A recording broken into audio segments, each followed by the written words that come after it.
keynote of the conference, and just a note of thanks to all of the organizers for putting together such a great program and for organizing it and publicizing it so well. It's really a pleasure to be asked to be part of it. Our next keynote speaker is an American science fiction writer who's very well positioned to contribute to our conference discussion on pandemics and the end time. Kim Stanley Robinson is one of the leading public intellectuals of our time.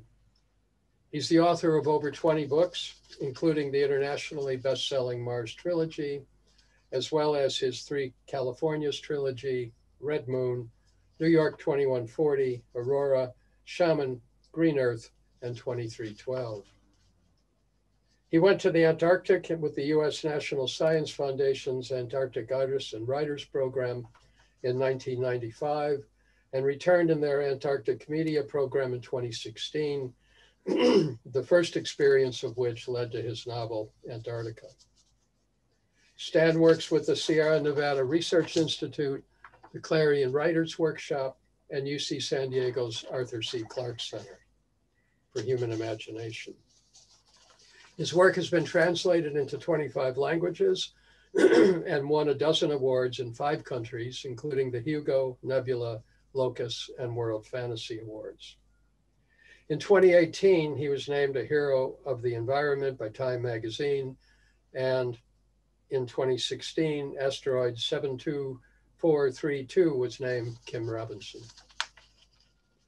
His most recent novel is Ministry of the Future, yet another powerful work from this hardworking writer, one that is a powerful compendium, and when you read it, you'll see why it's a compendium, of insight and wisdom for our time as it exposes our overdetermined complexity of planetary crises, but also explores possible next steps of critical transformation that can begin to counter those crises and deliver a better world for humanity and all of nature. Stan is a writer, a teacher, and an activist in his own right, who has dedicated his critical and creative work to addressing our complex planetary crises, not only to understand them, but to change them for the better. At his very core and throughout his work, he is a true utopian, one who speaks to our planetary condition from a standpoint of engaged knowledge and activist hope. I'm very honored tonight to present to you Kim Stanley Robinson. Stan. Well, thank you, Tom, for that kind introduction. And I'm really happy to be here. I think it's worth mentioning the 200 conference attendees and the 42 countries they come from. And, you know, in the ordinary course of things, we might be meeting in person, and that would be a wonderful experience. But as it is, there's lots of us here that couldn't have made it to a live conference anywhere, perhaps including me. And so this is what we've got, and it's wonderful to see the way that it's going. And I wonder what will happen in the future to conferences like this, where a good part of the joy was meeting and sharing food and drink with other people in person. But it was also a giant carbon burn as well. And I'm wondering if regionalization of academic conferences, because surprisingly, or maybe not, there were groups like this within 100 kilometers of you typically, and it's a matter of finding them and meeting. And so maybe that's the way things will evolve going forward. But in the meantime, I want to start by noting, well, thanking Emra and everybody else associated with the conference, and noting that the conference program, 175 pages long, I read it in full, and it realized as I was reading that it is one of these group novels, that it's like J.G. Ballard's short story that was written in the form of an index. It's a peculiar formal experiment, and the group authorship is very much like that group Wu Ming, Chinese for anonymous, a group of Italian academics that started with 5, now there are more. They wrote the novel Q together.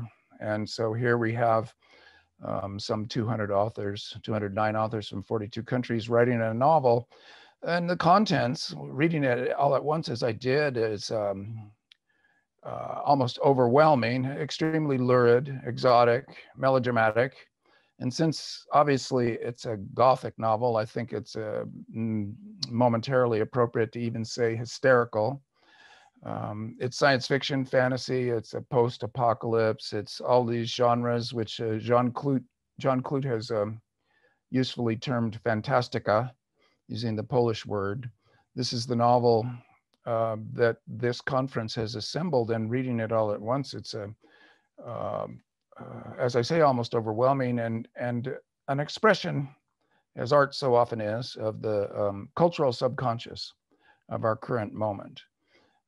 And our current moment, let's just briefly say that we stand at a point in history where the next 50 years could lead us to either utopia or dystopia, either to a prosperous and well-functioning civilization that's integrated with the biosphere in ways that are sustainable and just to both people and other living creatures, or to a mass extinction event as the dystopian or post-apocalyptic or apocalyptic ending. And it's this extreme range of real possibilities from the current moment that makes us deranged and is part of the affect of our time. And one result of that derangement is, of course, repression. And the repression is of the coming impacts of climate change and the end of the fossil fuel era. That's being repressed by our culture. And this conference, therefore, represents the return of the repressed. And as has been noted often, the return of the repressed is often more violent than the original repressed material even would have been.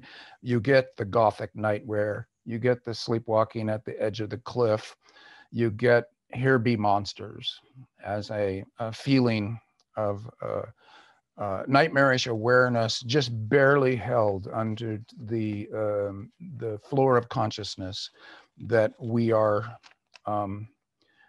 sleepwalking on the edge of a cliff, as in Gothic novel style. And therefore, this conference, when it was put out as a call to the academic community to contribute, it touched a nerve. And it's a literature that I sometimes call needle in the eyeball literature. So that the nerve that gets touched is touched by a needle going through the eyeball. The sentences are often needle in the eyeball sentences, sometimes entire books are. And so this conference is both a symptom and a diagnostic of the time that we're in.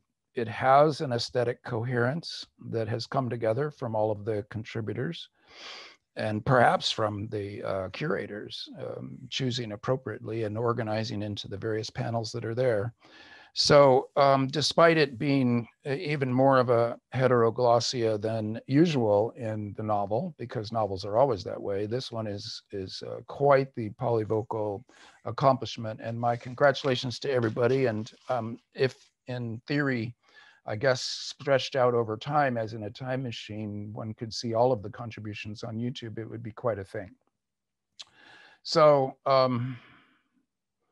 well, my own contribution to, since relative to the subject material of most of the presentations at this program, my own material is, you might call it mundane. That's what we would call it in the American science fiction community, a rather mundane contributor, but I do have a secret, perhaps repressed subconscious literature myself, and my own novel contribution to this is my not yet released Vampires versus Zombies.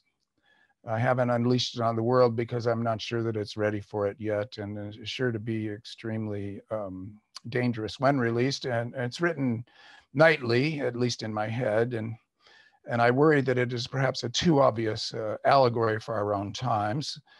Vampires being, of course, the 1%, macro parasites. And this is a term from William McNeill, the great world historian who wrote The Rise of the West. One of his other books was called Plagues and Peoples, and it was about the effect of pandemics on human history. And near the end of that book, when he was doing his summation of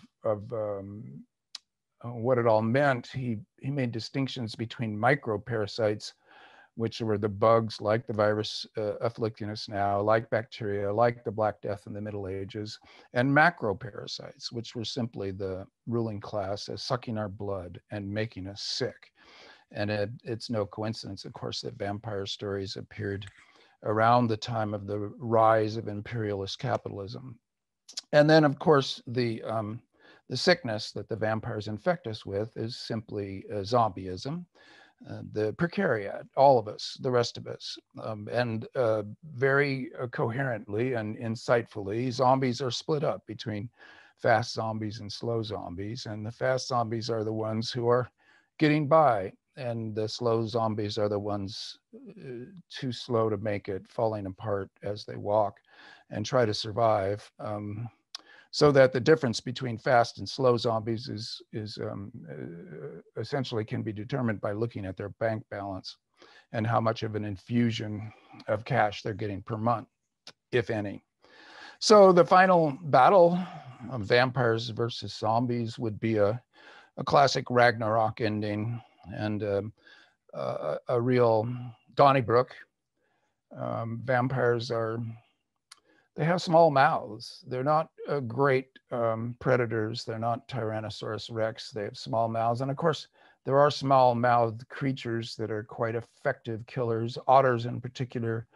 The indigenous people, especially in North America, were aware that otters, as playful as they looked, were the most vicious killers of all, and they have very small mouths. And then zombies are not particularly competent warriors either. They tend to fall apart. They're often very slow. The Ragnarok of the vampires versus zombies is likely to be an incompetent mess of a battle, and we sort of saw a cosplay version of that last week. But you can imagine the final scene, because the Ragnarok should have a watery end, could be in a gigantic whirlpool of blood and mutual assured destruction, with both sides going down together. Now, you'll notice that there is no story named Vampires versus Zombies, and that isn't just because I'm considering making it a registered trademark. I looked it up, and there is one 16 millimeter film shot entirely inside an automobile called Vampires versus Zombies, but I take it that that isn't the final word on the subject. And really the reason that it isn't a very famous TV show, I think, is that perhaps everybody recognizes that this is too dangerous of an idea, too dangerous of a story to unleash on the world right now. It might be a kind of cultural black hole that sucked the entire world into it. So aside from registering the trademark and rewriting the story in my head every night in my insomniac hours, I will choose to unleash the story at a suitable time when the needle in the eyeball can go deepest. So end times, Ragnarok, Atlantis, etc. The interesting thing is that we talk about end times, but there never really is an end to history. So a conference on end times is a symptomatic of the way things feel now, but perhaps a category error in and of itself. I recently did an online Zoom event with the great young astrophysicist Katie Mack, who has written a book called The End of Everything. And her book, being an astrophysicist, is about the end of the history of the universe. Will it end in a big crunch? Will it end in a diffusion, a heat death of the universe? The court is still out amongst the physics theorists as to how the universe might end, and Katie runs us through all the possibilities, which tend to range from 50 billion years to infinity off into our future, but that's the real end. Otherwise, not. And of course, there are, of course, extinctions. Species do come to an end. So maybe that's what we're talking about here.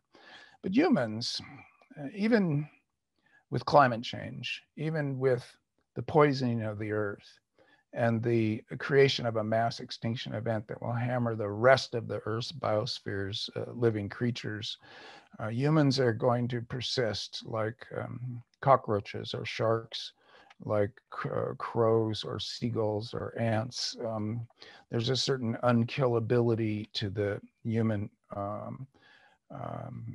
social, our capabilities in the are put to keep us alive through hard times.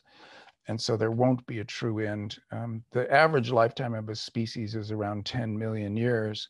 So we are at the notional 1% mark in the lifetime of our species. And of course, everybody then says, but wait, we're so stupid. We are an evolutionary accident that has flown off the handle in terms of being too clever by half, is the British phrase that would describe it. But perhaps too clever by, powers of 10, and are very unlikely to last 10 million years. But on the other hand, sharks have lasted 300 million years. So the potential is there for humanity to be squeaking by, even if a dark age were to come, even if the dark age were to be very long.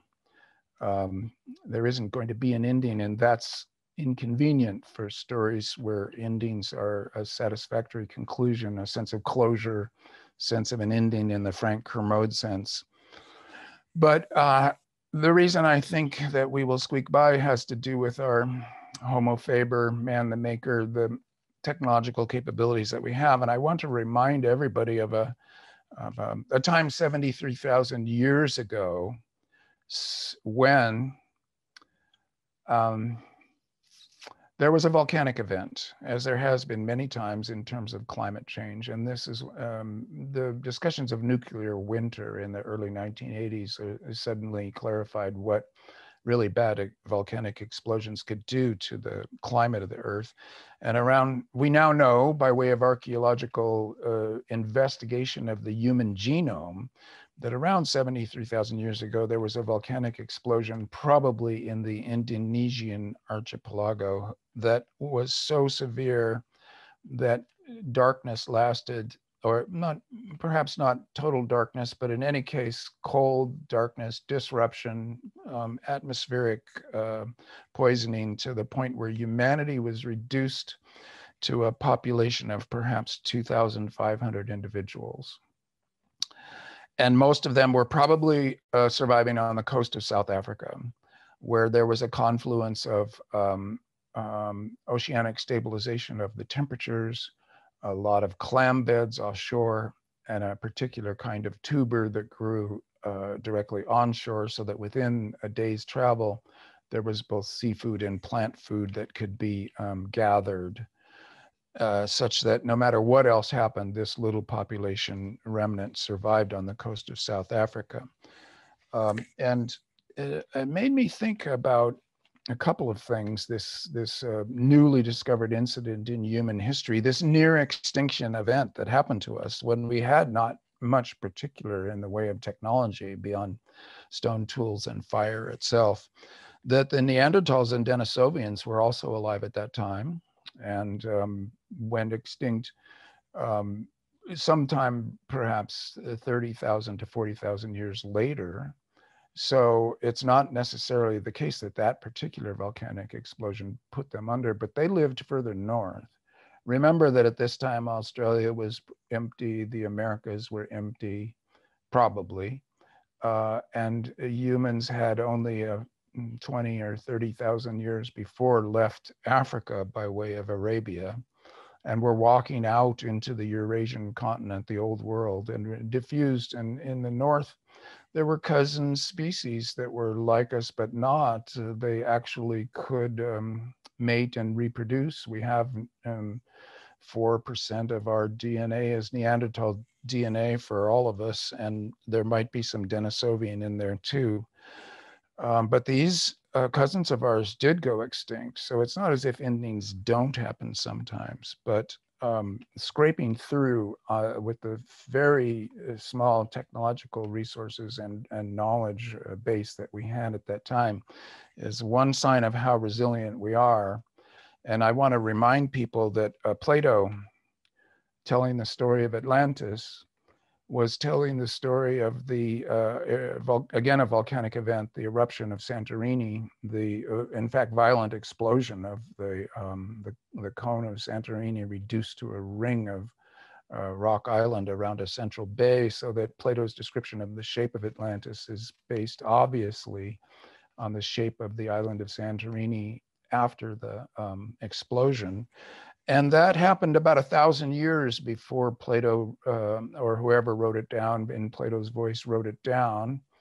And in that 1,000 years, there was no writing. So this was oral memory holding on to something that had happened. For 1,000 years, that story persisted around the, told around the fire at night by storytellers of all kinds, either shamans doing it in formal style, or else just people telling the stories that they'd heard from their parents and from the elders around the fire.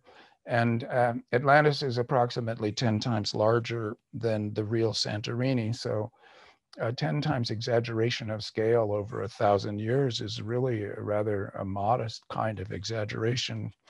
And it made me wonder if how long an oral story could last in culture, and how many old stories, once writing began, were lost to culture. And it made me wonder, to the point that I one time wrote down what might have been said around the fire about this event 73,000 years ago. And this was when I was writing about the Chauvet Cave. So this would have been 30,000 years ago. And so 40,000 years after the event. Back in the old time, we lived like birds. We pecked and shivered and did what we could in every season, rain, snow, or shine. But once there was a time, they say, once in that time when we lived so far south that the sun stood in the north of the sky, came a year when summer failed to return. Spring didn't come, nor summer after it. It stayed bad cold, though the days got long, cold and stormy through spring, summer, and fall, cold right through to the following winter with never a chance to gather food. And then it happened the next year too. And the year after that, yes, never a summer. No, nothing but winter. Yes, winter for 10 long years. And if it were not for the Great Salt Sea, everybody everywhere would have died and been dead, and no more people on this Mother Earth. We ate what lived through 10 years of winter, meaning whelks and clams and mussels and sea snails, meaning seaweed and sand crabs and limpets and eels. We ate fish when we could catch them. We ate shit when we couldn't. So,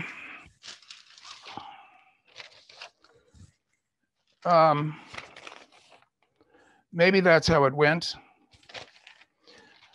Hard to say, but stories persist and humans persist too. And how long we remember things like the long winter is part of our end time stories. And speaking of the long winter, reminded me that the great American novel could be argued to be The Long Winter, a Little Home on the Prairie novel by Laura Ingalls Wilder, or Wilder. Yeah, I think it's Ingalls Wilder. There was a long winter in the Dakotas in the 1880s that people had to live through. And there again, you have an end time where people got through it by way of solidarity and working together. And that, I think, is the time to make the shift to the idea of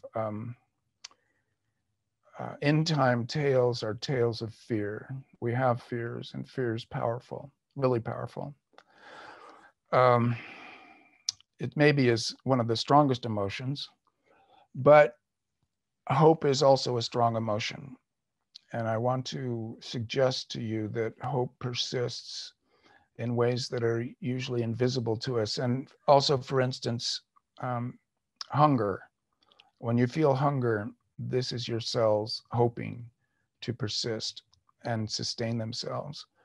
Hunger is a hope for life. And it's a good illustration of the persistence of hope. It's ineradicability that we're always feeling a little hungry. And indeed, it's the lack of physical hunger. So seldom do we feel it in the developed world when we're at the upper half of the precariat. There are 20 20% of the US population and probably more of the world population that feel hunger on an almost daily basis. But for a lot of us, it's not actually felt in a way that can't be immediately satiated and satisfied. So we forget how important hunger is and how much it represents a hope. And this is a good place to acknowledge that my friend and who introduced me into this session, Tom Moylan, has been a crucial figure in redefining utopia and dystopia as a dialectic that, as in any dialectic, has more than just those two simple terms. But you can say as a first cut that dystopia is a story of our fears and utopia is a stories of our hopes. But also, just as there's utopia and dystopia, you have to do the grimace rectangle on it, and you get to the anti-utopia. And indeed, this is now a truism that in the Society of Utopian Studies and in the general utopian community, that there is the thing that is not utopia, that is the dystopia, but there's the thing that is opposed to the idea of utopia, that is the anti-utopia. So that the classical examples are well known to all. The dystopia, the powers that be are trying to make you miserable. So this would be 1984. The boot is on the neck. And the anti-utopia, people in the powers that be tried to make everybody happy. But this is a mistaken category error of a different kind. You can never do that. And if you try to make people happy, it will rebound on your head. And this is the anti-utopia. And again, a famous novel, Brave New World, is often quoted as the example of the anti-utopia. And then the fourth term in the Gray-Mouse rectangle, extremely useful, would then be, I mean, this is often a mysterious term, being neither the reversal or the dialectical turn against either the not or the against. What do you get there? But in this case, clear, the anti-utopia. In other words, you have to be against those who are opposed to utopia systemically and in a coherent way. And just recently, the climate activist Bill McKibben, wonderful founder of 350.org, talked about my ministry for the future as an anti-dystopia. And that sort of simplifies our more academic and theoretical and dialectical. The anti-utopia takes some unpacking, which is not a bad thing. But the idea of the anti-dystopia is a good one. And I'm glad to have it applied to my book and introduced into the world. Because this feeling of the end times that we're in is the repressed feeling of a mass extinction event that we are creating. The Anthropocene as mass extinction event coming down on us, repressed, then a return of the repressed, and all of the cultural phenomenon that you're going to be talking about in your conference here. But what occurs to me now is that dodging the mass extinction event is a kind of anti-dystopia, but it's also a new and maybe lowest bar ever definition of utopia itself. That dodging a mass extinction event is the utopia for our time. It's the slogan, the definition. Let's get through this century without triggering a mass extinction event, which can never be recovered from, even if humans squeak through like cockroaches. The mass extinction event means many species, including, of course, the great mammals, our closest cousins, the most charismatic megafauna, the most beautiful creatures on the planet, gone forever. And the biosphere is robust. New species will evolve. 20 million years later, the situation will be recovered from. But this is cold comfort to us. And we need to dodge that mass extinction event as a kind of moral imperative. So I want to end with a quick discussion of can that be done? From where we are right now, the trajectory that we're on, can we indeed dodge a mass extinction event? And I think the answer is yes, we can. Is it physically possible as a matter of what you could call ecological and even energy flows in the physics sense? Yes, it is. Is it technologically possible? have we invented the technology that can keep 8 billion people alive while also not causing a mass extinction event? Yes, the answer to that is also yes. There's room for improvements, but even with already existing technologies, if we could replace our current technological base with this newly invented technological base that is already existing fast enough, then yes, it's technologically possible also to avoid the mass extinction event. So then it's socially. Is it possible socially? And of course, there's the rub. That's the big maybe of our time. That's where you get to express your opinion, your fundamental judgment of human nature, which I think is very clearly partly a construct and partly a biological reality. This is what makes sociobiology of interest to all leftists and should be to everybody. What are we as social primates? What have we evolved from? What does that leave us with now in terms of our capabilities? And even there, the answers are quite positive. We're a social primate. And I think the pandemic is one of the things that's taught us that we are social primates who suffer a little when deprived of other people's company, including their touch, but also gathering together. A highly cooperative species. This is secret to our success. It's why we have managed to enslave animals much stronger than us, so that 97% of the meat on this planet is humanity and their domestic beasts, enslaved wild animals that have been turned into industrial products for food for us, etc. And that, of course, that social ability, that ability to cooperate has the downside that can make us slave owners in this world. And of course, other humans have suffered that fate as well and still do in everything but in precise names. But on the other hand, the upside of that is social cooperation is real, biological, and inherent, has to do with language and everything else that we do. One name for it that I like that comes out of the essentially the leftist critical community is social reproduction. Another name for this, an earlier one out of anthropology that is somewhat connected to it, is the gift economy. That before capitalism and before the slave economies of the ancient world that followed agriculture and patriarchy, there was perhaps a gift economy of people sharing what they made and living together in a cooperative way that didn't have to do with monetary exchanges. And we still have social reproduction in the modern world, which is to say all the things that people do to reproduce people themselves that don't get paid for, that aren't jobs.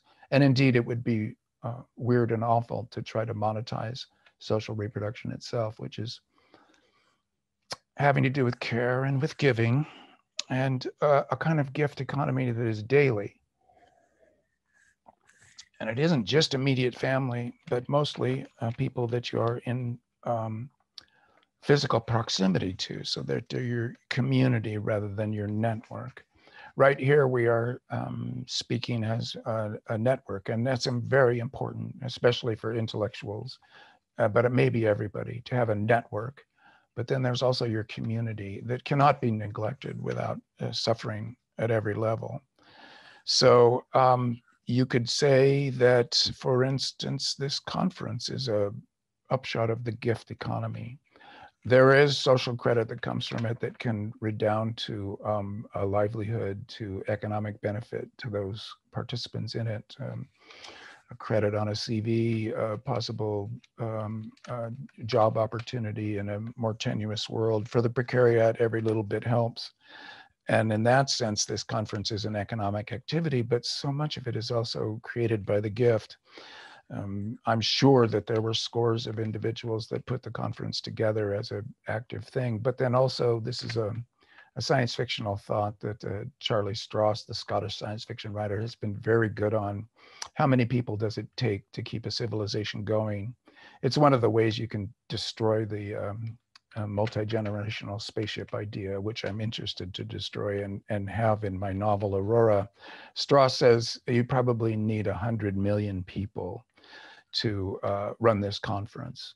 That is to say, to build the machines, to run the programming, to design the algorithms. And some of that was gift economy too, people doing it for the fun of programming and of making something new and different that then got incorporated as capital, as the useful residue of human labor, but capital invented and given for free, so that there's capital that's separate from capitalism as a system of oppression and control.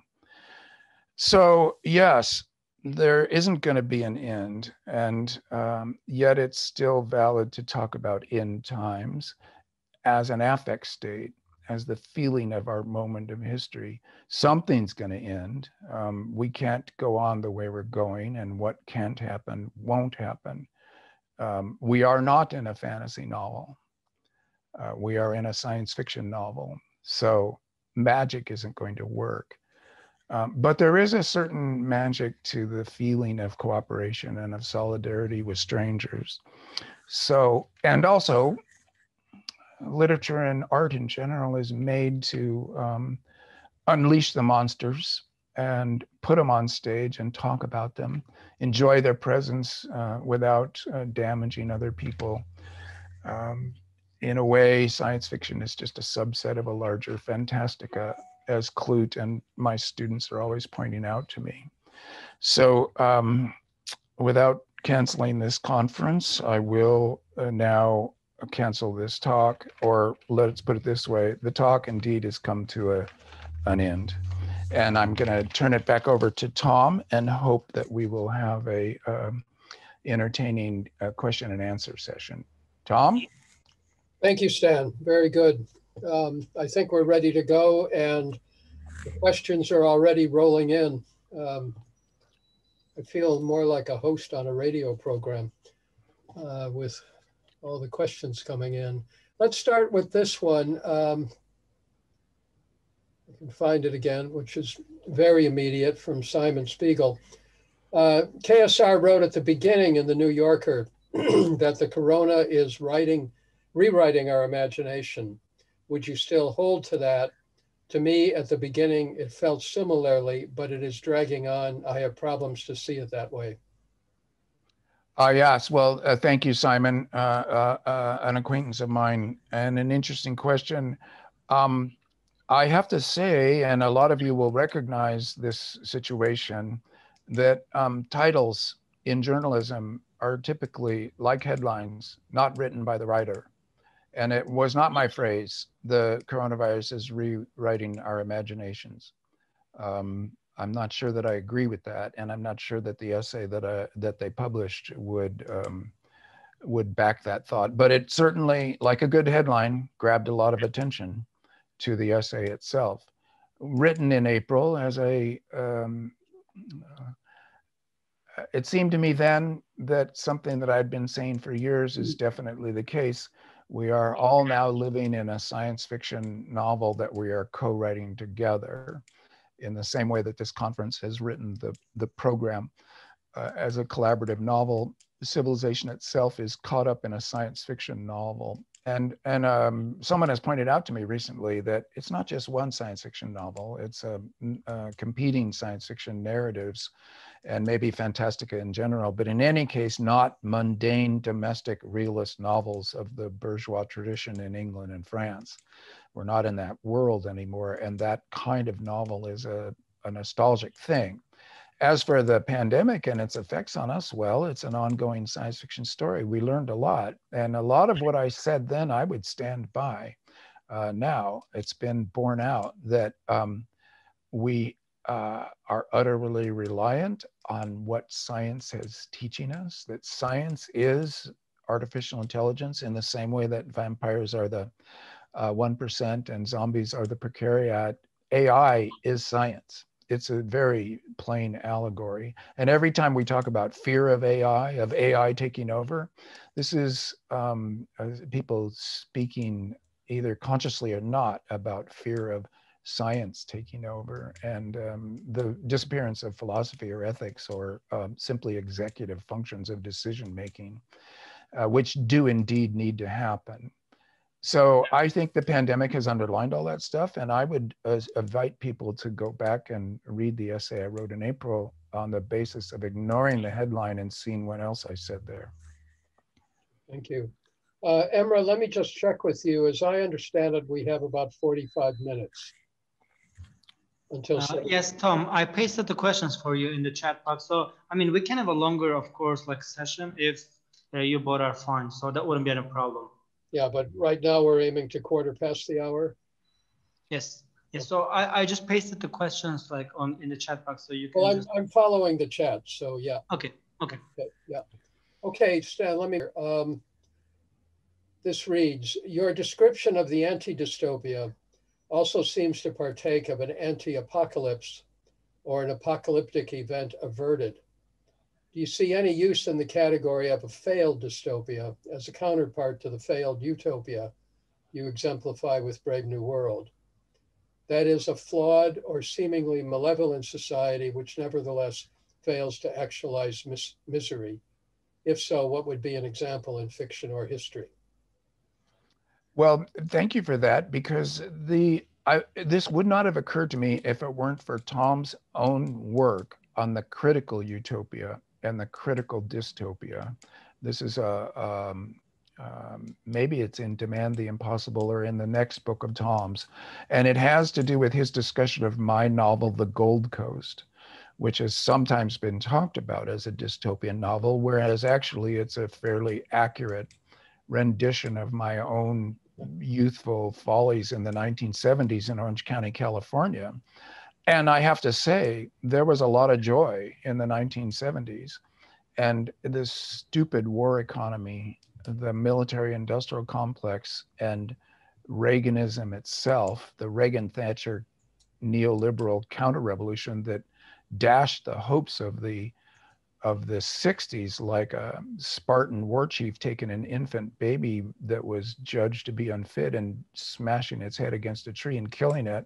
1980, there was a cultural turnaround then that for those of us who lived through it was surprising and shocking. And so The Gold Coast is, in that sense, a dark novel about the world that I lived through and that particular cultural transitions feel, its affect state.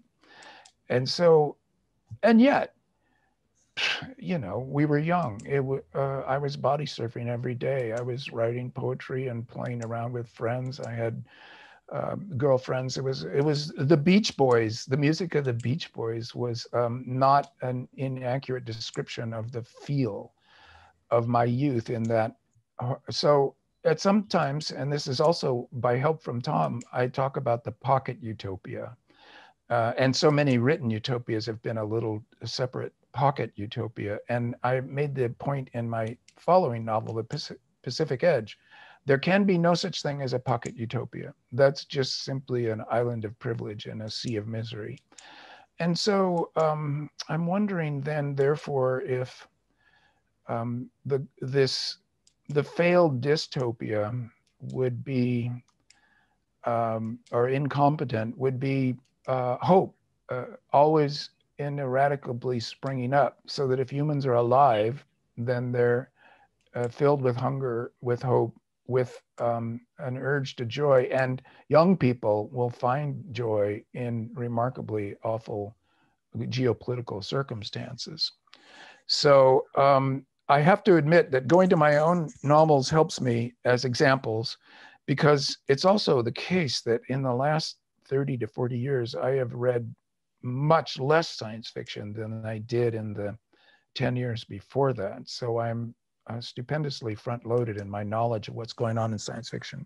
So this is why I revert to my own work, because it's practically the only thing that I've had time to read. All right, here's another back to the survival question. I understand that the technological possibilities of survival are at hand, but are you sure there is also a strong enough will to move out of our comfort zones and also to give up the economic and political monopolies that are based on the current technologies that make the planet sick? In simpler terms, does the fact that we can survive mean that we will survive? Well, no, not automatically. And I very much take the point of this question. It's the lived reality. Anybody's lived reality bulks larger than an imagined future state. And also your current economic standing and security bulks large in everybody's minds relative to any kind of change to any other state. And it's Tom and I, our mutual teacher, Frederick Jameson, talks about the fear of utopia, of doing the right thing, because then you change, and inevitably change is a little death. Will you still be you if society changes radically? And I think it's something to always to talk about, because I think the answer is yes. This is the great Kafavi poem. No matter where you go, you drag yourself with there. You get moved to utopia by some magic wand, and damn it, you're still the same person there. You'll be just as unhappy there as you were anywhere else. But that said, social security, a feeling of security, is real and important. And being confident that you will not become destitute and hungry in your lifetime is a kind of floor. I invoke the Maslowian pyramid of needs and wants, that once you get your needs satisfied, you can begin to want more things. In this case, I say this often to young people, that the so-called comforts of living in the fossil fuel cocoon are often you're cocooned in crap. You are comfortable, but also a little deadened to the world. That living out there without the comforts of modern bourgeois society, as long as you've got some security underneath it, a floor of physical security, a little less crap, but buffering you from the world, is not a bad thing. So in other words, to get to a sustainable and just society, what you give up is often not necessary in the first place and is part of the crap world. And a more stylish, a more satisfying, a more bold, a more engaged life can be led with less carbon burn. And so we're living in a bubble of carbon burn that has given us some habits that we think of as being pleasures. But these are, perhaps unearned, decadent pleasures. They're like eating cotton candy. There's a better world out there that getting to sustainable justice is a project that makes people more content and happier. And then living a lifestyle with a much lower carbon burn is a lifestyle personally that makes people happier and healthier in the end. And health and happiness are synonyms. You're never happy if you're unhealthy. So getting healthy is one of these Maslowian-based steps. So now this is a discursive battle. People not only have to be told it, talked about it, but then they have to try it in their real lives and see whether it works for them or not. So it's part of the discursive battle. And it's really one of the stories that we should be telling, especially to young people who often are forced to try it by way of economic necessity. They can't afford a middle-class life. They live a precariat life, and they're having just as much fun, if not more, than more carbon-burning people. So this is one of those great questions, and this is where maybe art can do a vanguard thing and talk about it. Okay, this follows on from the discussion. Doctorow has imagined a gift economy in his novel Walkaway. However, what he shows is that we as humans can hardly get rid of the urge to be patted on the back for what we have achieved. Hence, the gift economy is subverted by the reputation economy of likes and shares. What do you think about this issue? Yeah, that's good. I like Cory Doctorow's work very much. He teaches me. He's one of the younger science fiction writers whom I read because I learn things and I enjoy it. and he's great. And Walkaway is good on these issues, and it resembles also Le Guin's The Dispossessed. If you look at Anares, you see that it's not really an anarchy, because there has to be a division of labor because it's a technological society. They're living on a moon with scant resources, and it's a modern technological society, and therefore there is a division of labor, div lab. It's one of Le Guin's little jokes, because a division of labor immediately gets you into bureaucracy, and effectively Anares is not an anarchy, but a socialist state, a successful socialist state. It's implied there that the scant resources and necessity itself drove them to this as the best survivable state for those tough conditions. In a world of plenty, like Eurus and Le Guin, like Earth, maybe we aren't driven to that level of sharing.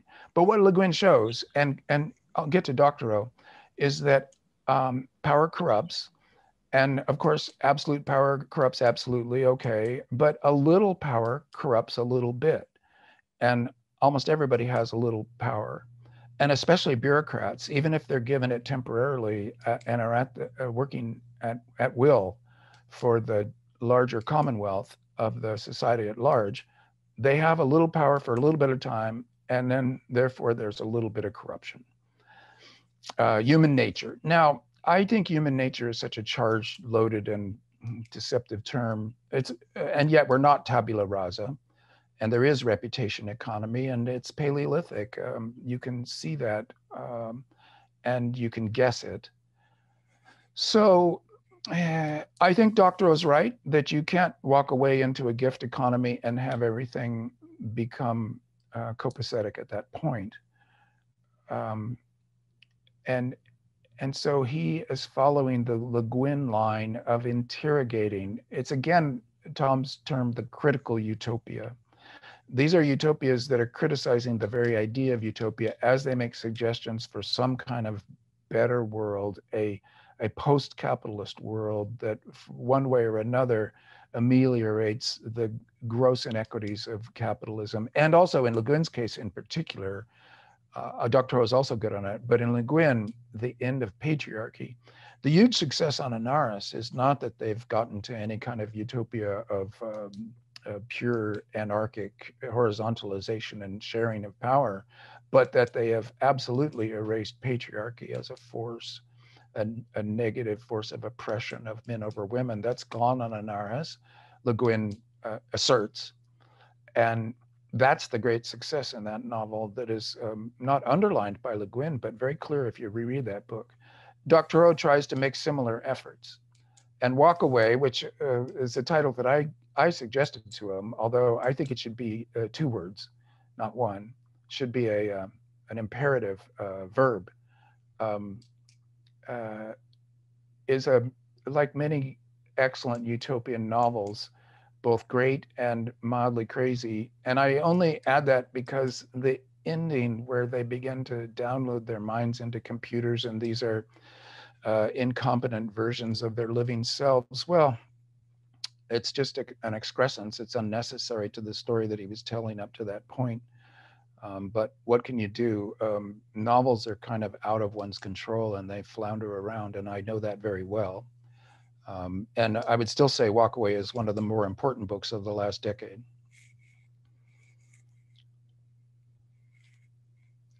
Uh-oh, Tom, you're... I'm back. Yep. Question about hope. Specifically, how can we use literature and stories to create hope for the planet, which I think is a more collective kind of hope than what individual happy ends literature often represents? Very interesting. Yeah. Well, you could do the anti-humanist thing and say, look, we're no more significant than any other of Earth's life forms. And if we happen to drive ourselves extinct or even cause a mass extinction event, 25 million years from now, it's all going to be okay anyway by a re-efflorescing of the evolutionary process, and all the emptied niches that we will have emptied by our bad behavior will refill through the evolutionary process, and there may be langurs or possums. Some evolved next species will take over our niche in some way and maybe do a better job. So hope for the planet isn't really necessary. The planet's doing fine. It's gone through things even more radical than what we're doing to it now. Although I have to say that what we're doing to it now is so fast compared to the radical things that have happened to Earth's biosphere in the past in terms of its timeline, that it could be that there's some kind of shock of the speed of the changes that we've created that will mean an even worse mass extinction event than some of the ones in the past. Although some of those might have happened from instantaneous shock, like the KT boundary asteroid hitting Earth. So speed is relative geologically. But here's, let me get to the point of that question in maybe a more productive way. Aldo Leopold had a slogan: what's good is what's good for the land. So, okay, if you say you become aware that humanity is part of a larger biosphere, and that our health depends on the health of the whole biosphere, that we are creatures of Earth, that we're imbricated with the rest of the living communities, that 50% of the DNA in our bodies is not human DNA, so that we ourselves are like forests or biomes, and for sure, that's why things go wrong in us sometimes. And it's a delicate balance, but we are completely involved with the rest of the planet. So then when you talk about, you can do something that isn't neither anti-human nor a humanism, and say simply a biocentric view. What's good is what's good for the land. So that's an axiom completely ignored by capitalist economics. Where the axiom might be what's good is what's profitable, or what's good for profit. But if you take the axiom to be what's good is what's good for the land, then that too will benefit humans. And you can reorient urban bourgeois precariat people to the idea that their own health and their family's health and their children's health and happiness are all intimately bound up with wild animals, with habitat corridors, with the health of the soil, with the health of the oceans. And these all together make up our collective health. So yes, the planet as the collective, the planet, Jameson used to talk about the ultimate horizon of totalization, and indeed it was an error of Marx and Engels to talk about the human as the ultimate horizon, the social. You see that often asserted in Marxist and post-Marxist thought, that all that really matters is humanity, and we are here to wrest freedom from the realm of necessity, and necessity being nature or the natural world. The horizon just has to be pushed out a little further, maybe, to the entire biological community of Earth being the family. So we have our horizontal brothers and sisters, we have our cousins, we have 938 base pairs in our DNA that are shared with every living thing on Earth. And I don't know if that includes the viruses, because it's debatable how alive these damn things are. But for sure, down to the bacterial level, we are family with everything else. And that needs to be emphasized, and it needs to be incorporated into our socio-economic systems. So again, it's part of the discursive battle. Well, this one comes back to the question of form and dystopia and utopia. Could we ask Stan to reflect a little more on the term anti-dystopia? In the classic anti-dystopia, say Brave New World, there is usually a leakage of utopia. The anti-utopia can't quite cancel utopia. It has to incorporate more of it than it can handle or negate. Can the same be said of an anti-dystopia? What then is the dystopia the Ministry of the Future sets itself against? Oh yeah, Well, thank you for that. I think that's a good description of how things work in Brave New World, and then you can perhaps include Island, Huxley's late novel, as a meditation on that, and even Island Revisited. I think this very question that the questioner has brought up is Huxley was himself investigating throughout his career.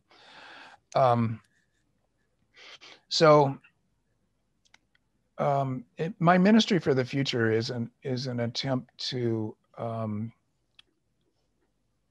tie together the notion that climate change cannot be solved in a capitalist economy, but requires and necessitates a post-capitalist economy.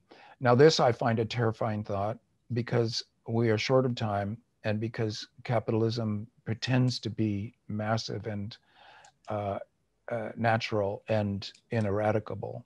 And certainly there are powers that be within the capitalist system that will viciously resist a change to a post-capitalist system, such that if we're in a big hurry, as we are, to decarbonize our technological base and get into a better balance with the biosphere, we're going to be doing that against intense resistance from powerful forces. So there's the danger that in Ministry of the Future, what I tried to show is that there is maybe a needle's eye that we can thread in the few decades that we have, that we're starting right now, that is perhaps represented by the Paris Agreement. That's the needle's eye through which we might be able to pop a solution that reforms capitalism by way of stepwise and legal means, with perhaps some civil disobedience or nonviolent resistance in order to make it work. Everything from general strikes to non-compliance to non-payment of debt, et cetera, to get through, push our powers that be through that needle's eye, which is stepwise. Anti-austerity, Keynesianism returned, which is now being called modern monetary theory. Full employment, so in other words, government being the employer of last resort. And so everybody on earth having a job and dignity and a floor and adequacy for the life necessities, a sense of security, of social security that comes with that full employment. And there is lots of work to be done. There will be no problem finding jobs. It might not be that these jobs are fulfilling the pure efficiency of capitalist rationality, but that was always a bad efficiency based on evil axioms. The efficiency in this case would be we were getting together in sustainable balance with the biosphere and in justice with each other by way of these stepwise means that might then go on to something you would call social democracy, and then maybe democratic socialism, and then maybe some distant horizon of pure horizontalization of power, which I take it is what the anarchists are talking about. But what I wanted to try in the Ministry for the Future was to describe that happening step by step, with the resistance included, and the anger and violence that might result as a resistance to doing the necessary things. And so in that sense, yeah, anti-dystopia is a good way of putting it, anti-utopia. And whenever people argue, and you still hear this argument a lot, oh, if you try to plan a good world, you're power tripping, you are an eco-fascist, you're gonna take over, it can never turn out right, it's better not to plan.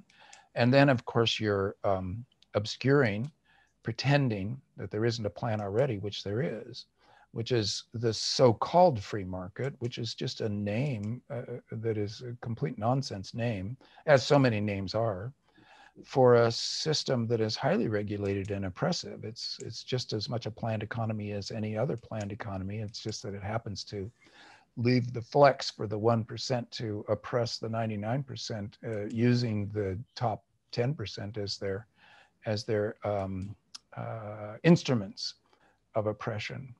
So that was a mighty task. I mean, the year 2019 was a very invigorating year for me trying to write that book. It broke my brain. All my novels break my brain. I don't make any claims. Almost everybody in this conference is a working writer and definitely an intellectual. So you know what I'm talking about when I say that writing a book is like having obsessive compulsive disorder. And you're lucky if you are compulsed to pick up your obsession, because otherwise you have to flog yourself through it. So it was a weird project is what I'm saying. I enjoyed it thoroughly, and the results are out there for people to judge. People are very conventional in their notions of what a novel is. Many, many readers are very certain that they know what a novel is and that I'm not writing them. I feel I know better. I'm a historian of the novel, an English major. I love weird novels, and formal experiments are, to me, a beautiful thing to run into. And so I'll just say that in this case, this novel is both strange and perfectly normal. Novels always do. What this one does is just maybe a little bit more, I've laid the cards on the table a little more obviously this time around. Thank you. This continues in the vein. I am interested in your comment distinction of capital given freely. I am wondering if you can speak to the pros and cons of this formulation when thinking of capital taken freely through racial capitalism and its afterlives. Yeah, well, we would call that, appropriation or exploitation. Both. The normal work of capitalism is a power extraction that the people with the guns and the laws use to extract value from the rest. It's the story of history. So I'm using capital in the term, it's, I think, a standard left definition. The capital is the useful residue of human labor. So there is the natural world, the line out there that we wander through, the other, our cousins and fellow family members, the living creatures, and then also the inert materials, the rocks, etc. And we've managed to cobble together out of that larger world tools and ways to make ourselves comfortable and safer and less sick, less in pain. All that is good, and to the extent, and so knowledge itself, writing the accrued knowledge of all the generations before us that make us what we are, and up to and including language, all these things are can be defined as useful residue of previous humans' labor, and so can be called capital. And I'm going to try to make the distinction that capital will exist even in post-capitalism. The capital is just the useful residue of human labor. This is maybe definitional and not right, but if you take that as the definition, capitalism is the seizure of capital by a small minority oppressing a larger minority who is forced to maintain and create new capital. So that's capitalism, a system of oppression, similar to patriarchy. And so capitalism does take capital, appropriates it. Jason Moore has been very good on this. The eco-Marxists are fabulously good on this, that there used to be the 4 cheaps or the 7 cheaps, the things that could be taken in the world of the previous centuries, other people's work, other people's lives, other people's children, other people's land. And so these 4 cheaps have gone away in this world, and there's a falling rate of profit, and we're in a crisis of capitalism that some in previous eras have cycled through to the next stage of capitalism. Now we've hit the planetary limit. Space is useless in this particular project of making more capital, of making profit. And so we've hit the limit, and there's a falling rate of profit. There's a crisis. It's wrecking the biosphere and people's lives, and we're in it. So these definitional terms, I think, are useful, but they are all part of a discursive battle that is extremely intense and important. Okay, a couple of more directly science questions. What do you make of philanthropists proposing geoengineering as a fix for global warming? Well, this conflates two things that I think both deserve an discussion. Philanthropy is mostly bogus. There are very good social science studies that show that philanthropy mostly helps itself. There should be no such thing as philanthropy because there should be no such thing as people so rich that out of the goodness of their heart, they give their ill-gotten and illicit gains to the rest of the community. That should have already been taken in taxes or in pre-distribution by cooperative ownership of everybody of the results of our human project, such that there should be no such thing as billionaires, that there should be wage parity. And I've fond of the 1 to 10 wage ratio with the idea that everybody on earth should be at adequacy, and adequacy meaning real adequacy, including security.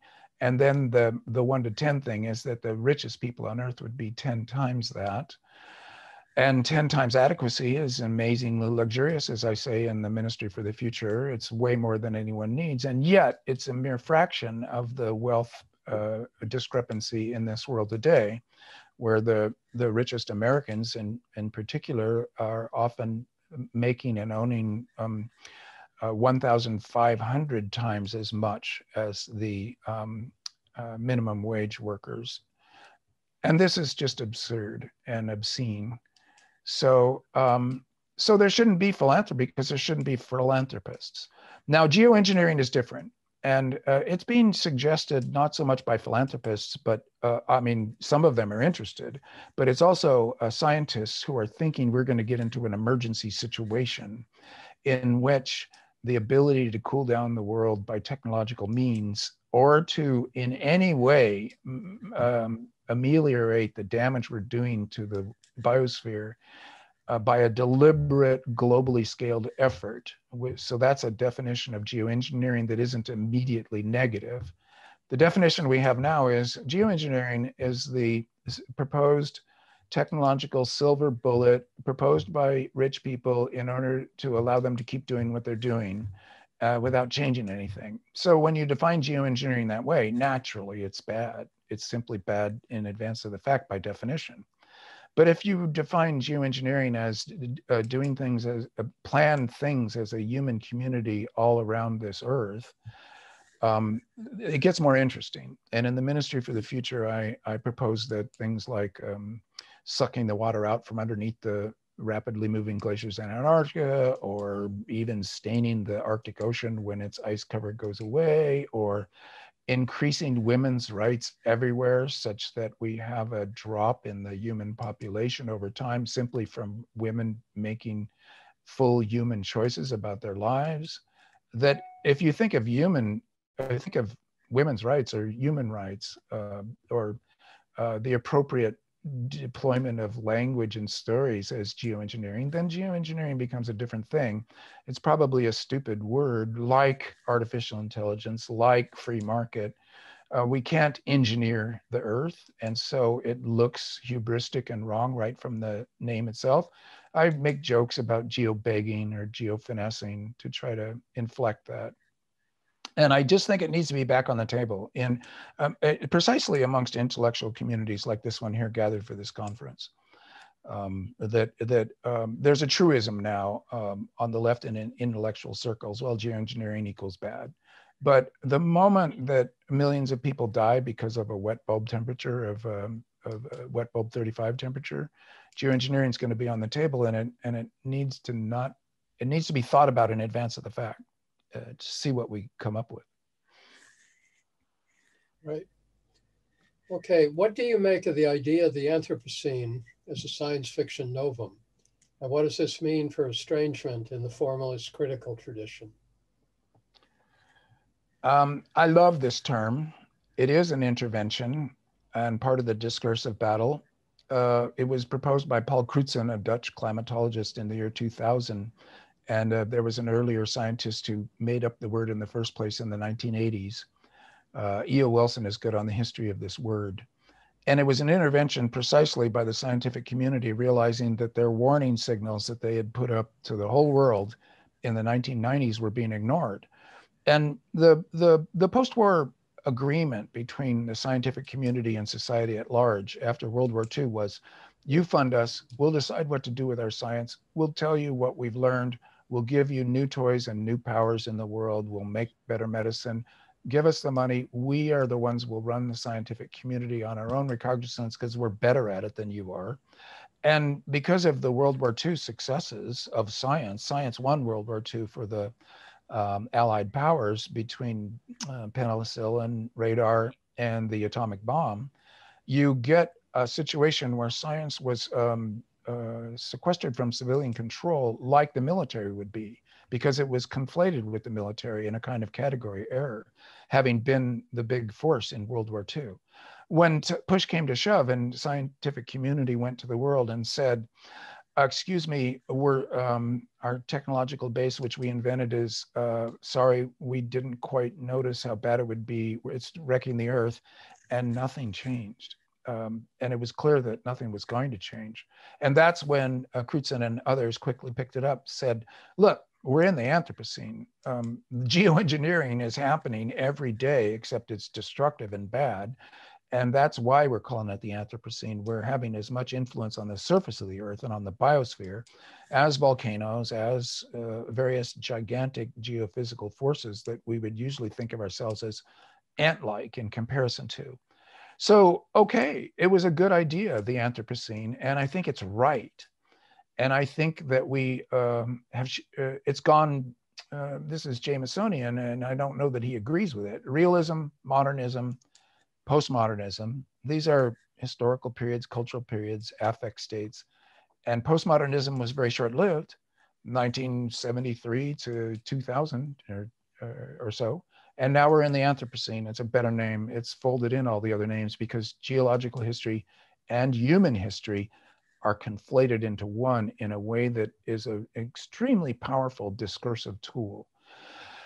Now, as usual, something like this enters the academy that you all are part of and that I'm part of too, really, as a kind of fellow traveler or writer in absentia. It gets chewed up. It gets ground into the humanities. Well, what does it really mean? How do we relate it to earlier philosophical terms? What would Deleuze have said about it?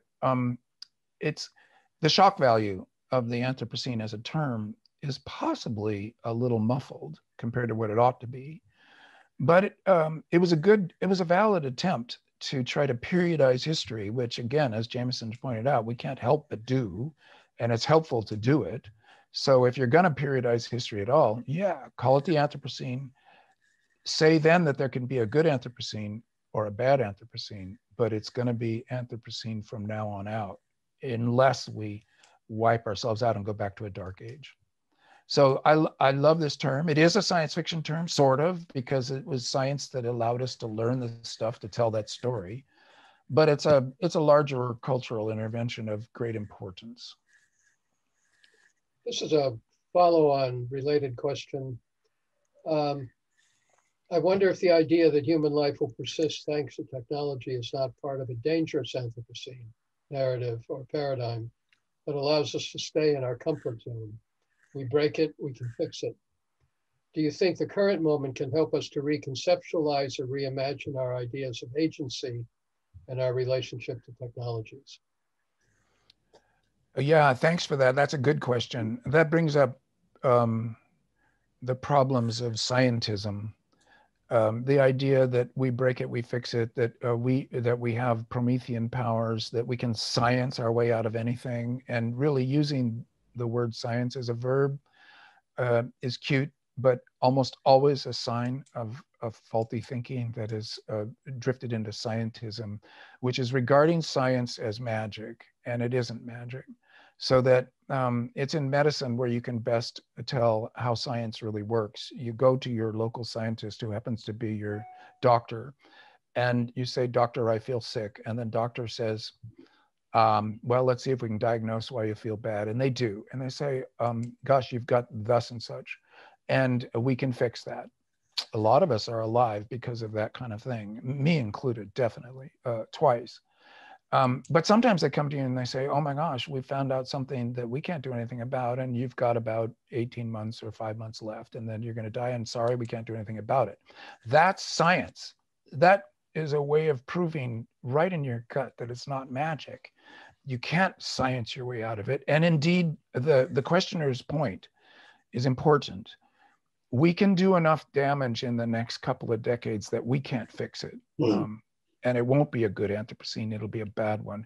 If, say, the oceans acidify to the point where the bottom of the food chain dies in the oceans, if the permafrost melts to the point where we get a gigantic methane load into the atmosphere, there are tipping points in the chaotic math type tipping point in the Earth's climate geophysical systems, including the climate, which is most dynamic, but also the oceans, that if we tip over them, humans are as helpless as ants once again, to reverse that. And people talk, you see people in the humanities or in economics saying, well, we'll just adapt to anything that we do. Humans are adaptable, blah, blah. Even myself in my talk was saying we'd be like cockroaches. Well, and survive. That's only true in the most literal sense of a few humans might scrape by through a 1,000-year dark age. This is a bad fate and unavoidable if we cross certain tipping points in the larger geophysical system of the Earth. So I believe that this questioner's point is extremely important, that any easy optimism, what Zizek might once called cruel optimism, of assuring us that we have the technological capacity and the physical capacities, and in theory, the social capacities to get through to a good Anthropocene. No, none of that's guaranteed. And the bad Anthropocene is really, really bad and irreparable. And this is why economists saying that, well, people in the future will be richer than us and smarter than us, and we can do whatever we want now, and we can discount the damage that we're doing. The typical capitalist economic planning for the future is complete crap. It's delusional. And so this is a good thing that this questioner brought up, that the danger of falling into the delusion that we are all powerful, because we're not. Right, this one focuses in a little more on diet. The specifics of diet and food sustainability are barely addressed in your novels. Given our dominion over non-human animals is a likely cause of COVID-19 and future pandemics, will you consider raising diet change as a possible solution to avoiding climate catastrophe extinction event? Yeah, I think it's important, and I think it is going to be another mind-boggling set of innovations going forward. If we were to eat lower on the food chain, less meat, more grain, amazingly good repercussions happen for the planet at large. And so there were the moral considerations of killing other sentient beings and eating them, but we've been omnivores. I mean, evolutionarily, we have indeed eaten our cousins and our horizontal brothers and sisters all along. But now with 8 billion of us at the scale, the planetary scale, it would be amazingly helpful to the world biosphere for us to eat lower on the food chain. And everybody should do that, but it's important not to be too prescriptive or puritanical about this, and just lay out the situation as clearly as possible, and hope that people will choose the nutritious and tasty lower food chain choices that are out there. And one particularly can make an argument for immediate cessation of eating beef. And I did talk about this a little bit in Ministry for the Future. I have to admit, in my earlier books, it's basically just a given, but it's so crucial that in Ministry for the Future, I mean, there's 106 chapters in that book. They're short chapters, but at least 4 or 5 of them have to do with precisely this issue. How do you farm so that you draw carbon down into the soil? What would happen if everybody thought that saboteurs had injected mad cow disease in all the cows on the planet?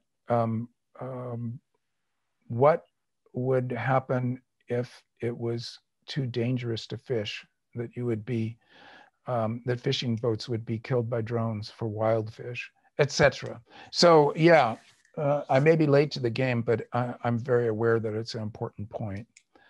And we need to feed the world, but we can do that in a so much healthier way in every sense that we ought to give it a try. And it's in the developed world, amongst the part of the precariat that isn't that precarious, that isn't going hungry, where choices can be made, that we probably should be a vanguard in that respect without trying to be too prescriptive about it. Everybody has to make their own choices based on personal preference and health. But it's a good thing to talk about because you think of your food choices as being habits that you can't change. And then when you have to change them, boom, you change them and suddenly your old habits look ludicrous. So it's good to talk about it. Back to a question of form. Isn't storytelling as such a way of expressing hope? As, for example, addressing the reader in Atwood's Handmaid's Tale. Could you perhaps comment on the intricate link between critical hope and telling stories of post-anthropocentrism? Sure. Well, I mean, I personally have devoted my life to telling stories, but this comes from how much I loved to read fiction in particular when I was a child, but reading anything was a deep thrill, a kind of religious vocation. And I bet you there's many, many people in this group today who understand what I'm saying when I talk about that. The joy of reading drives you to writing in a dialectic that is very productive. And so, and I also think that I judge that only about 25% of the American public read fiction for fun. It's a minority pursuit. Because you have to be able to do this mental operation in your head of turning sentences on the page into images and feeling in your mind. It's a co-creation, and it's not something that appeals to or not something that everybody can even do. So, but amongst that, a minority, it's a crucial life activity. And for the rest, they too are addicted to stories. They just get them in different media. They get them through gossip, or they get them through movies, or TV, or they get them through direct transmission of storytellers. But in any case, all humans are addicted to stories, and many people would regard narrative as fundamental to epistemology, if not ontology itself, because we live in time and one thing happens and follows another, and so we're just always so enmeshed in stories. So they're important. We construct our worldviews. Our worldviews are a story constructed from the other stories that we hear. That's very co-creative. And then when you start to try to tell stories that are like Brecht has this term, the Lernstücke, the learning piece or the learning play. These are very short, simple one-act plays that were meant to teach one point that maybe and even his greatest plays are obviously Lernstücke of a kind. We talk about the estrangement effect or the V effect in Brecht, but better, I think, to remember his term, Lernstücke, like why are we being estranged? Cognitive estrangement in science fiction. Why would you do that? It's not just an aesthetic effect. It's a learning effect. It puts you off at an angle by which you can see your own life position from a new way, from a new angle, and learn to behave differently. So that's just an ongoing thing. And science fiction it's funny, science fiction is a very capacious and quite beautiful genre and community in that it's very dedicated to silly fun, to wild thinking, to speculative craziness, but it's also intensely useful. So to be amongst the silliest works of art ever created in the 20th century, for sure, and to be amongst the most profound and important works of art of the 20th century, these aren't usually the same works of art, but it's the same genre. So this is what, in terms of all the stories that exist and the kinds of storytelling that are available to us today, particularly in the developed world, the technological West, where I come from, as an American writer, there's nowhere else that one should be if you want to do all these things at the fullest level possible than to do science fiction. And maybe I could say Fantastica to take in all of the libidinal and sublimated and repressed craziness that you all are going to be talking about in this conference. In other words, there's a larger world of Fantastica that is wilder than science fiction usually is. And that's fine. Everybody chooses their own genre and mode. For me, science fiction's been the place to tell the stories best. I'd be tempted to stop at that because it puts it all so well, but maybe one or two more questions if you can handle it. Yeah.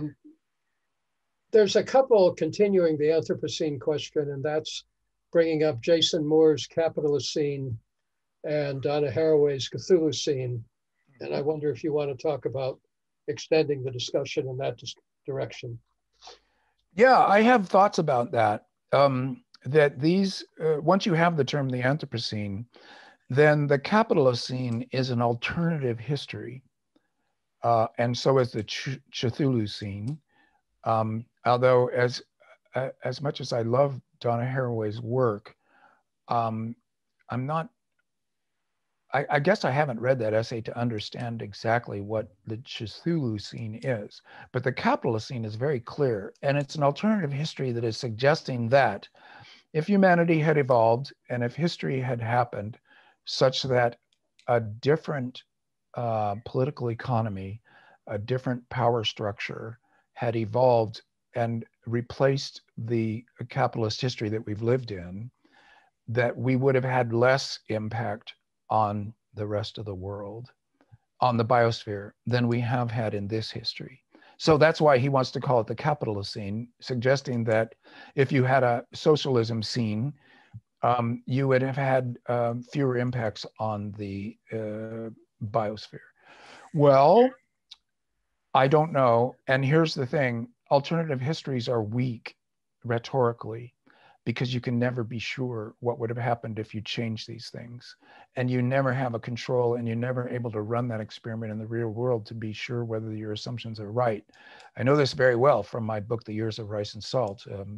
My attempts at an alternative history were of huge interest to me, but I saw very clearly that alternative history is rhetorically weak, because instead of saying, like science fiction does normally, this is going to happen, you know, grabbed in the neck like the ancient mariner, you grab people by the collar and in their face you say, like an ancient prophet like Isaiah, this is going to happen. Well, rhetorically, that's very powerful. And it must go back into the Paleocene, the shaman by the fire tripping and yelling at his people, this is what's going to happen if you keep on in your foolish ways. That's often the subtext. Alternative history says, well, this did not happen, but if it had happened, it would have been very interesting. True, but less forceful as a statement. So I don't think that, as great as Jason Moore's work has been on these issues, I don't think that's a useful innovation. I don't think that's a useful new term, because we can't be sure. For sure, we need post-capitalism to get to a good Anthropocene. And that is the way you can unpack what he said in a way that I find useful. And I guess I could leave that at that. Okay, maybe this will be a wrap-up question. As Le Guin notes, we are with and not for other animals. All of us are food in some way for others.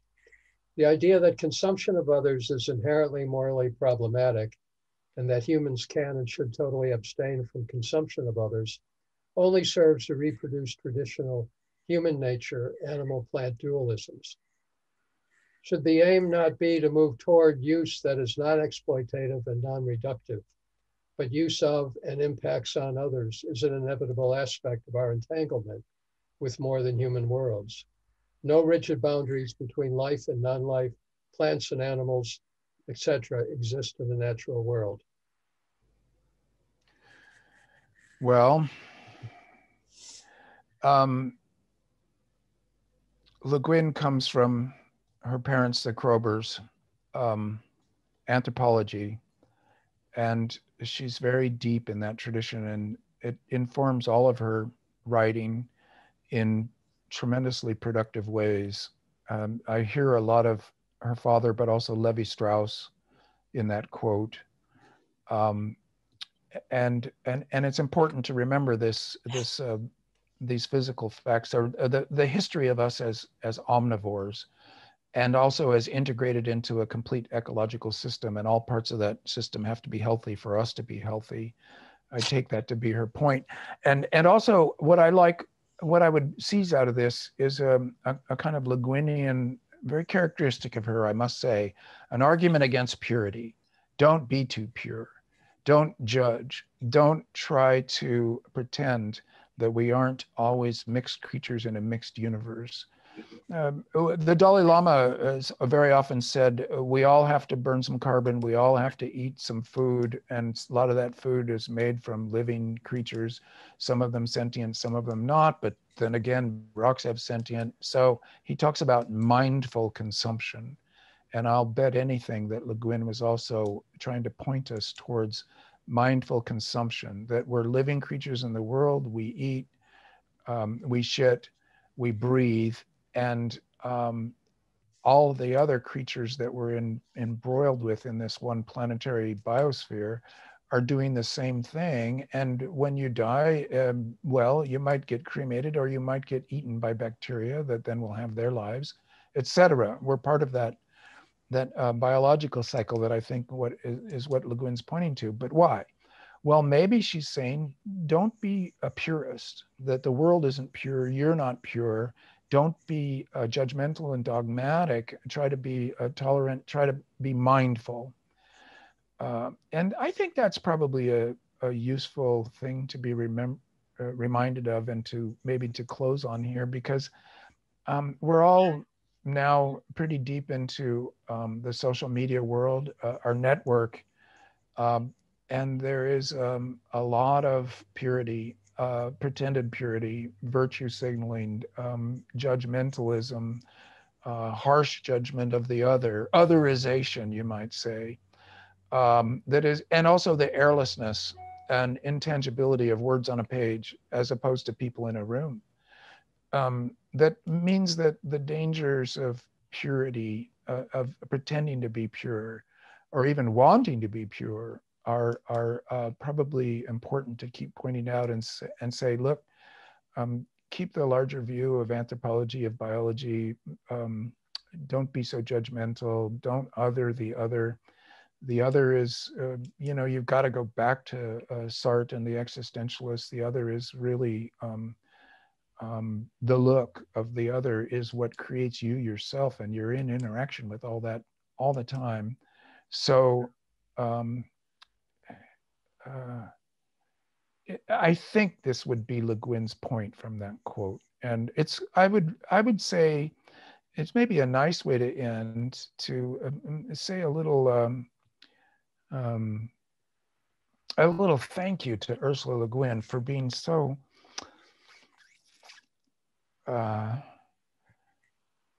she was a leader in really important ways. So let's end with that. I can't think of a better way to end. What a connection.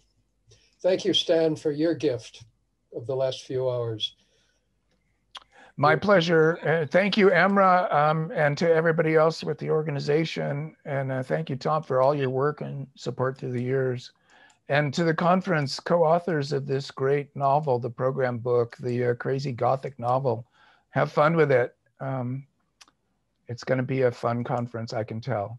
Thank you very much, Stan, and thank you very much, Tom, for this great talk and for this great keynote. Now, Nora will be, I think, closing the session. Yes. Yes, hi everyone. Thank you so much. This was really fantastic discussion.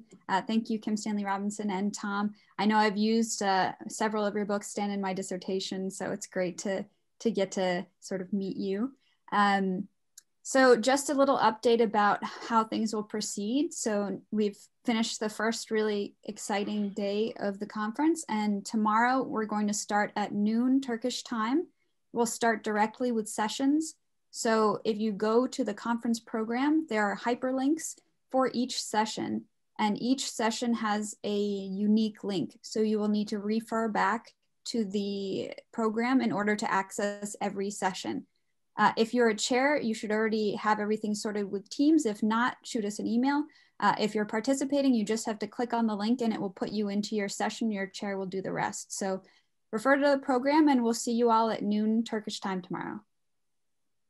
Thank you very much. Thanks so much. Bye-bye all. Bye-bye. Thank you very much.